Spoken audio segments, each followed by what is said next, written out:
Thank you for joining us on this update on the legal situation in Russia. Our report will discuss the latest developments after an important court decision on January 16th.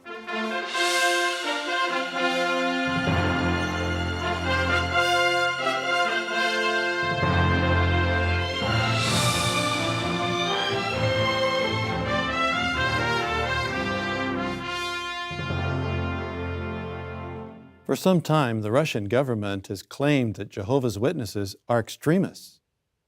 Last year, the Prosecutor General issued a warning for extremist activity against the Administrative Center of Jehovah's Witnesses in Russia, which is our branch office. We appealed that warning, as we have not been engaged in any extremist activity. But on January 16th of this year, the Moscow City Court dismissed that appeal. The three-judge panel rejected all arguments filed by our attorneys and rendered its decision after a 10-minute recess. Now, we don't know what the implications of the decision will be, but we do know that in the past, when warnings have been issued in Russia against some of our local entities, our property has later been seized. Despite the outcome, the January 16th court hearing provided a great witness. Our representatives were given the opportunity to present evidence showing that certain Russian officials have been running a campaign of painting us as an extremist organization. Additionally, our brothers highlighted the peace that exists among Jehovah's Witnesses. We now have Brother Sergei Cherepanov with us, live from the Administrative Center in Russia. Now, Sergei, what does this recent court decision really mean?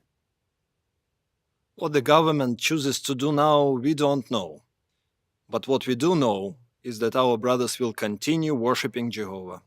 They will go to the meetings, they will go to the field ministry, and keep up with their spiritual routine. Whatever future may bring, we know that worshiping Jehovah will continue in Russia. And of course, we have done everything possible, and we will continue doing so. That is to legally defend our right to worship Jehovah freely in Russia. But we have to understand that we cannot expect perfect justice in this world of injustice.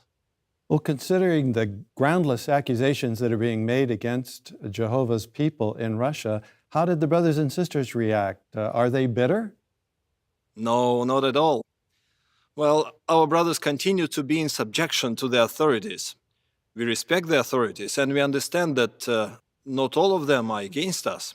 But just like Paul admonished in his first letter to Timothy, chapter 2, verses 1 and 2, we pray for them so that they will understand the nature of our work, and we would be able to continue our calm and quiet life with the complete godly devotion. That's a wonderful attitude to have. What is the message that the brothers and sisters in Russia would like to convey to our worldwide brotherhood? Well, brothers, you don't need to be overly worried about us, but please keep us in your prayers. We certainly will, Sergei. And please convey our love to all the brothers and sisters there in Russia. We will. Thank you very much. Although the legal case is currently focused on the Administrative Center in Russia, how did we get to where we are today? To understand the background, we need to go back to 2015, when a city court ruled on allegations against Jehovah's Witnesses in the city of Taganrog, Russia.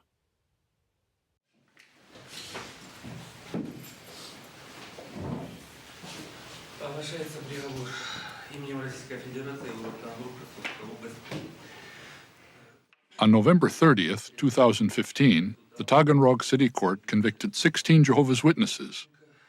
And in March of the next year, the Rostov Regional Court confirmed this decision. I was hoping that the arguments by the defense and statements of the accused would be heard by the judicial chamber, and we would be excused. But neither were heard at that time. So on what are the charges of extremism based? The first step taken by the authorities was to get several publications of Jehovah's Witnesses added to the federal list of extremist materials. It means that importing these publications into the country, storing them in their places of worship, and distributing them was prohibited. The basic reasons to ban these publications were based on statements which alleged that they incite religious discord by pointing out the superiority of Jehovah's Witnesses over all other religions. Following that logic, the courts have pronounced extremist over 80 publications of Jehovah's Witnesses and their official website. Not surprisingly, many specialists in the field of human rights consider the court decisions erroneous. If I say that my faith is the right one, it is the only true religion, what would that mean? Is it advocating exclusivity, or inferiority, or supremacy? No, of course not. Jehovah's Witnesses stopped using these publications and removed them from their places of worship. Despite this, the authorities moved on to the second stage of their persecution. For several years, law enforcement officers have repeatedly used the following scenario. A third party plants banned literature at the place of worship of Jehovah's Witnesses. A few minutes later, police officers and prosecutors show up to inspect and search the building, and as if by chance, find planted publications. And all this is done just to accuse believers of extremism and to ban their activity. As a result of such literature plantings, the authorities have succeeded in liquidating 7 local entities of Jehovah's Witnesses in different cities of Russia. This was the third step of the persecution. It is important to understand that a local religious organization of Jehovah's Witnesses, or LRO, is not the same thing as a congregation of Jehovah's Witnesses. An LRO includes 10 to 15 believers and has certain rights, such as to own and maintain a religious building. The actual activities relating to their worship is carried out by the believers, independently of the LRO. And at last the authorities moved on to their main goal. With reference to the fact that local entities had been banned, the prosecutor's office now expressed its readiness to ban the headquarters of Jehovah's Witnesses in Russia. Prior to this, the prosecutor's office had already initiated several inspections. Then, in 2013, a team of approximately 60 officials turned up at the administrative center to inspect it. However, despite all their efforts, nothing unlawful was found. Such events remind many human rights advocates of the days of religious repression in the past. I've known about Jehovah's Witnesses for many years. During Soviet times, they were persecuted for their faith and received long sentences in prison camps. They would go to prison for their faith. Such sincere feelings call for respect. Heartfelt faith excludes extremism. Although Jehovah's Witnesses in Russia are going through certain difficulties, today our brothers and sisters continue to serve Jehovah with great joy and zeal. We are also receiving words of support from our brothers and sisters all around the world. During this difficult time of persecution, I have received a lot of help from our brothers and sisters. Recently, one brother from New Zealand wrote that his 6-year-old son is praying for me every night. It was a great encouragement. And of course, we remember one family who sent us greetings from France. 9 people, 7 of them were children. That's something. My relationship with Jehovah is only getting stronger through all of this. During any trial, I try to get to know him better, understand him, and it strengthens our relationship.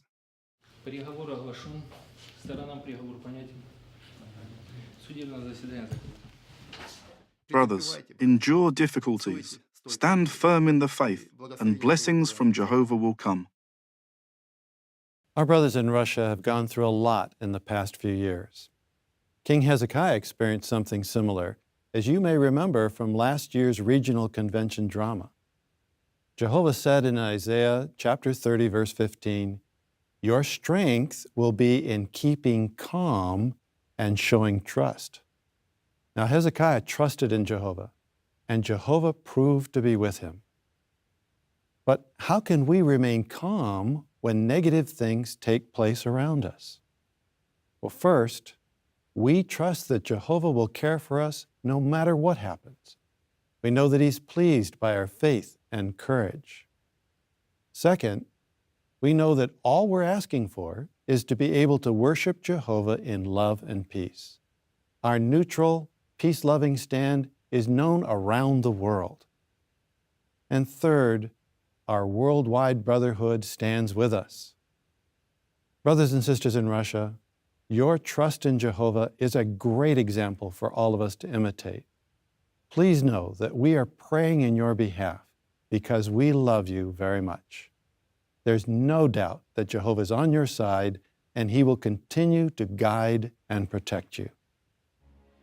This is JW Broadcasting from the World Headquarters of Jehovah's Witnesses.